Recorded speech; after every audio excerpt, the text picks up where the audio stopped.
unlike everyone who's moved away from the air fryer fad, I just got into it.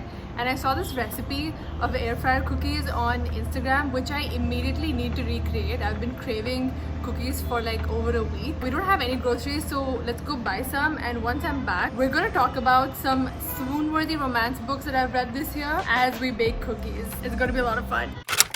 We got the goods and a snack, a new cookery. I think we have everything. I was just thinking in case we fuck up the cookies, we should actually buy cookies that taste good, but then you need to believe in yourself, man. Okay, this is so weird. Instagram on the iPad, but like I'm filming from my phone, so they look so good.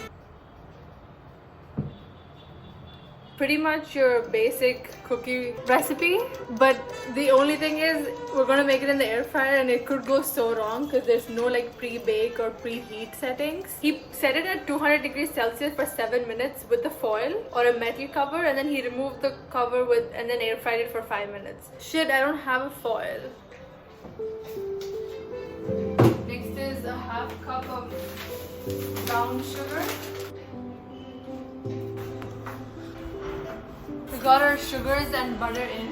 I love how satisfying this bar of butter looks. Like, it's just so satisfying.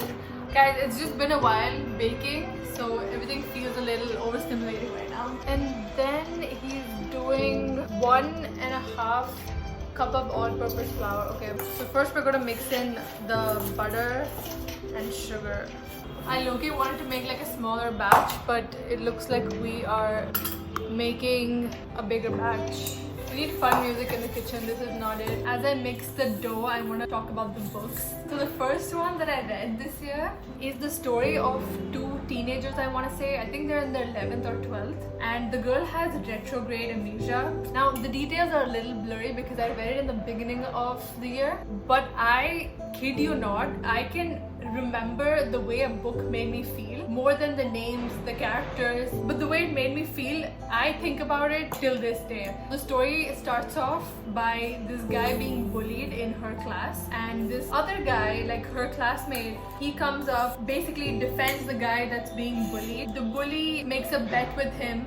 He's like, if you can ask that girl out, then I'm gonna stop bullying him, or something like that, something on those lines. So he does. He just casually goes to her and he asks her out, and they form the sweetest, cutest, like literally you will be giggling, you will be rooting for them so much. They just form a beautiful relationship at that age. But so there's a huge plot twist. Obviously I'm not gonna like spoil it for you. It's a book that will pluck your heart out, step on it and put it back in. I literally got this recommendation from BookTube, and the girl who recommended it said the exact same thing. That was totally for me, so I read it. It's literally the most wholesome romance, and I don't really enjoy YA romance. I don't read a lot of YA romance. I think this is the first one I've ever read. It was just really different, and the feeling of young love. I'm 23, and like it's really nostalgic to read about how it feels to like fall in love in school, because a lot of us didn't. It's a cute feeling. But yeah, the ending literally crushed me. I really can't say more about it because it's just something you have to read and experience. So they start dating and they form this really cute relationship, and she basically remembers everything up until the day of her accident and does not remember one day after that. So every single day she takes notes, she takes pictures, she takes videos, and she looks back onto it. She has like a huge binder, a stack full of like memories that she makes sure to like write and read every morning. So it's just so heartbreaking to see her cope with life every morning. Like she wakes up really anxious and then she reads the entire thing. She reads all of her memories with the guy. A certain incident happens and it will just leave you heartbroken and crushed, but hopeful at the same time. Like, please read it. It was a 5-star read. Wait, it was a 4.5-star read, almost 5-star. Why I didn't give it 5 stars is because it made me incredibly sad and I wouldn't reread it again. Although the memories I have of the book are very happy and like upbeat and I would recommend it, the last 1/4 of the book was just really sad. So objectively, it's a 5-star book.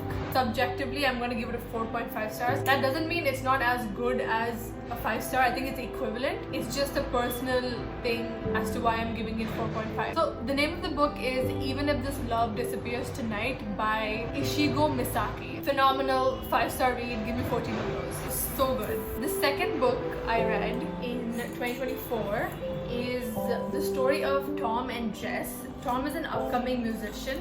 He starts a band with his childhood besties, and that was like their childhood dream, and they're doing it, they're living the life. And Jess is an up-and-coming comic, so she's into stand-up comedy. Both of them are into like the media and entertainment industry, which is very cool because I don't see a lot of representation of both the main characters in media. And I feel like couples in media really get each other rather than one of the partners in media and one not in media. It just really makes sense to me. Like as a couple, I feel like your dynamic is probably better than someone who's not in the same field. I'm not saying every couple needs to be the same field, but like if you're in the media, if you're a doctor, if you are in the army, you kind of need to be in the same field. It just makes sense, okay? I don't make the rules.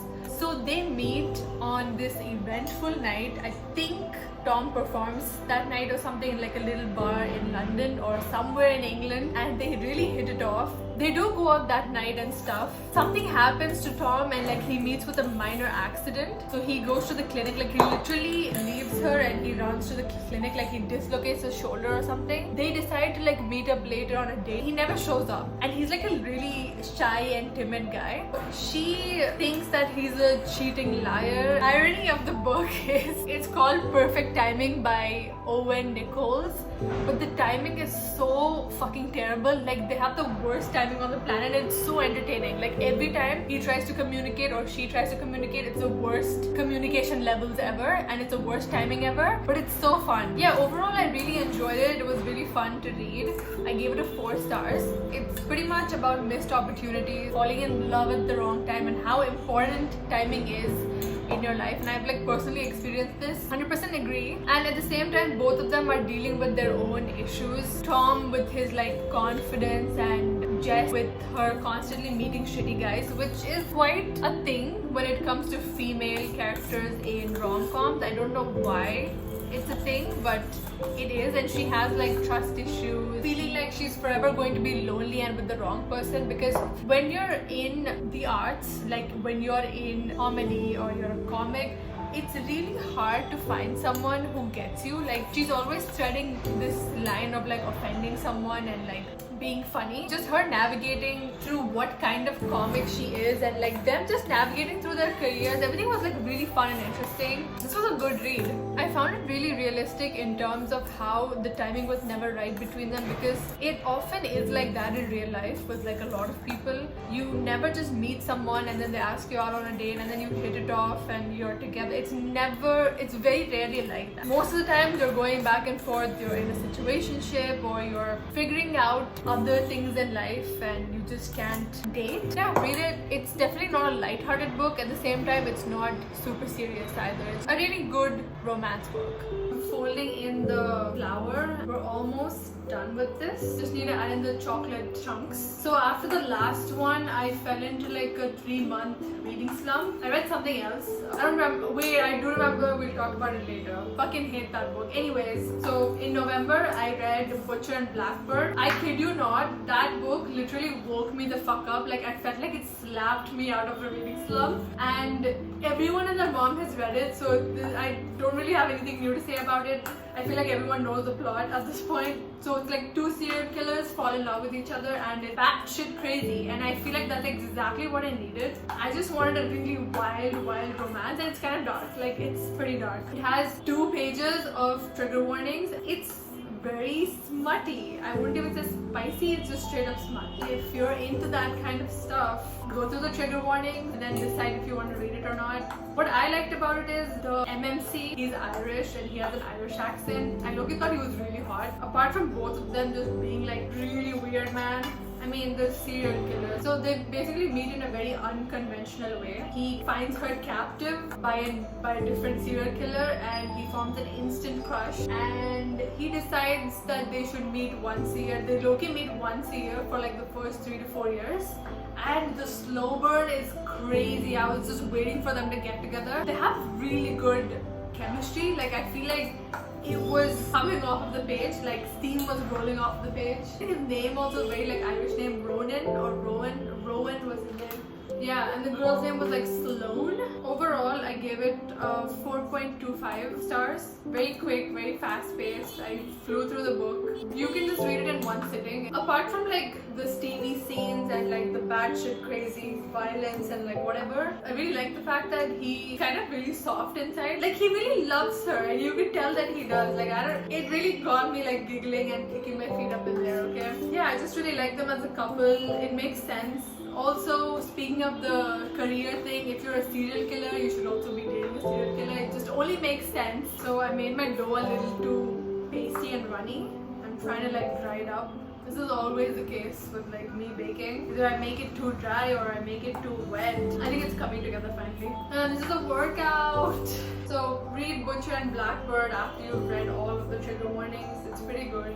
Will definitely get you out of reading slump if you're in one. And if you like an Irish main character, then I think it's a really good place to start. Finally have a good cookie dough consistency. I think this is normal. I'm gonna chop up the chocolate. So I don't really like chocolate chips, so I got like a bar, 2 bars of chocolate. I'm just gonna chop them up, and I like it more like irregular. Chocolate chips are kind of waxy and taste a little not very chocolate-like. After Butcher and Blackbird, I immediately picked up another romance. Spoke about it in length in the last video, and I'm still obsessed with it. Truly don't think anything can beat that this year, at least in terms of romance. I'm still looking for them, but like I don't think anything's gonna hit that hard. We follow the story of Justin and Emma, and they seem to be a lucky charm for their partners. Like whoever they date goes on, breaks up with them, and then they find the one immediately after and they get married and settle down. But nothing seems to work for them in terms of dating. So this guy basically writes a Reddit thread like how this happens every time. Apparently like his girlfriend broke up with him and got with his best friend. So it just starts off as like a running joke. He doesn't take it too seriously, and Emma comes across this Reddit post. She reads it and then she reaches out. She like texts him on Reddit and she's like, I'm going through the same thing. This is like so weird. And yeah, they kind of hit it off from there. I kid you not, it's not a fluffy, fun romance. I feel like he's the best male romance lead. Like I've literally not come across anyone like that. I also like Rowan like from Butcher and Blackbird, but dude is like a little too much for me. Justin is perfect, literally every girl's dream. Perfect boyfriend material, perfect husband material. Both of them are dealing with their own families. Emma is someone with very serious attachment issues. She has like a lot going on mentally. She's a traveling nurse, which is a very direct metaphor of the fact that she's just not someone who can stay in a place for like more than 3 months or something like that. And all of this like stems from her mom, so she has like very bad mommy issues. Justin is also going through a very rough patch in his life where he takes up custody of his younger siblings because his mom is going to jail. So amidst all of this, they decide to date. They go on 4 dates because they want to nullify the curse. So basically they think that they're cursed, and if they date each other then the curse is nullified, and then they move on to find the love of their life. Turns out they did find the love of their life, and it's each other obviously. It's a lot more complex than that. It takes Emma a lot of effort to actually settle down with someone, but like Justin, he is so in love with her and it was amazing. The book cover is like so summery and like fun, but it's set on a lake in Mississippi, or I think Mississippi or like someplace like that. Gave me very like fall vibes for some reason. I don't know if anyone else like got fall vibes. I did. I can't tell if it's because I read it in November. Nevertheless, I enjoyed it very much. Love the friendships. The guy's friends are amazing. The girl's best friend is amazing. For someone with like such deep attachment issues, she has like the perfect companion. I'm really happy that everything just came together. It's called Just for the Summer by Abby Jimenez. The entire internet has read it, and I will read anything by Abby Jimenez. I just don't want to do it immediately, so I'll probably pick up Yours Truly or Part of Your World very soon. I don't don't think they will top this book for me because I feel like recency bias, you know, if your first book by the author is usually your best. Like the same with Emily Henry. Book Lovers is my favorite. Didn't really like Beach Read. It didn't do it for me. I don't know, it just did not land. It just felt kind of flat. But yeah, I still have to read Happy Place and Funny Story. I really want to do it before the new book comes out. And I feel like Emily Henry's new book is looking very like literary-esque. I love that for her. I feel like she needs to like switch things up. So those are my recent romance reads, and I mean all of my romance reads this year. Luckily all of them hit, like all of them were really good. I don't think I've read a romance that was like blah. Highly recommend all 3 of them. I want to try baking one cookie first and seeing how it turns out, because if it's a flop show, I might as well just make them in the microwave. I know how to make them in the microwave. They turn out really good. Yo, I'm supposed to refrigerate the dough for 2 hours. Yikes. I guess I'm gonna make it for like post dinner at this point. It's 6:21 right now, so I'm thinking I'm just gonna make dough balls and then set it in the fridge because it would be really easy for me to like pull them out, pop a chocolate on top and bake it. Guys, so I'm not very patient. I really can't wait 2 hours. I think I'll just do it in like 30 minutes. I'm gonna let it sit. If it tastes a little weird, it's gonna taste a little weird. I just need to do this by today.